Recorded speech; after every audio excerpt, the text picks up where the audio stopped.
Nico, je suis principal d'un collège de Montreuil, le collège Marcellin Berthelot, un collège de 600 élèves avec une Ulysse et un public très hétérogène, à peu près 25% d'élèves boursiers et un public favorisé aussi qui le côtoie, et un peu plus d'une quarantaine de professeurs, une dizaine d'agents techniques, le pôle secrétariat, santé. On a plus de 50-60 personnels qui travaillent au quotidien aux côtés des élèves.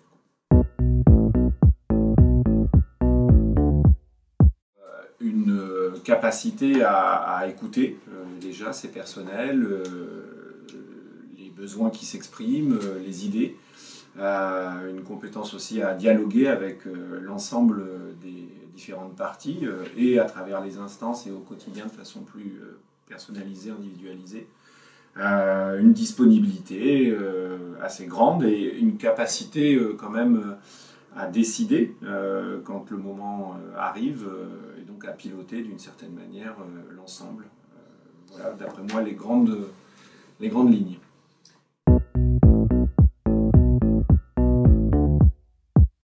Elle est facteur de réussite parce qu'elle prend ancrage dans le local, hein, c'est l'éternel EPLE avec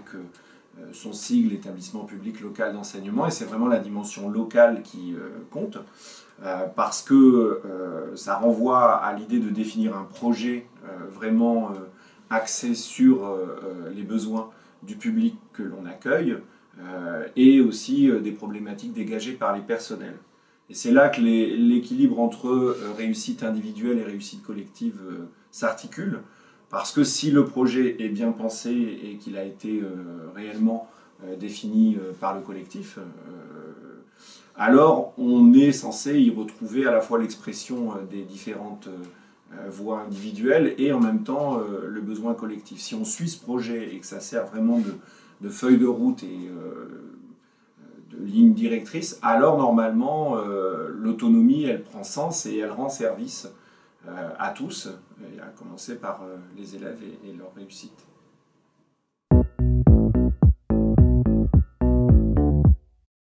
Elle doit l'être parce que si on incarne le projet tous ensemble, à un moment donné, il y a, je dirais, pas du plaisir, mais une satisfaction à pouvoir parvenir ensemble à un objectif collectif. Et à côté de ça, individuellement, à la fois s'y retrouver parce qu'on a apporté de soi dans ce projet et parce qu'on concourt à la réussite de tous. C'est, je dirais, sur le plan de la réussite individuelle, en tout cas, quelque chose qui est aussi lié à la qualité du climat qu'on va devoir installer dans l'établissement. Parce que cette réussite, elle passe par un climat apaisé, de qualité, et ça renvoie aux compétences dont on parlait tout à l'heure, celles d'écoute, de dialogue, de disponibilité, pour que ce climat-là soit vérifié tous les jours.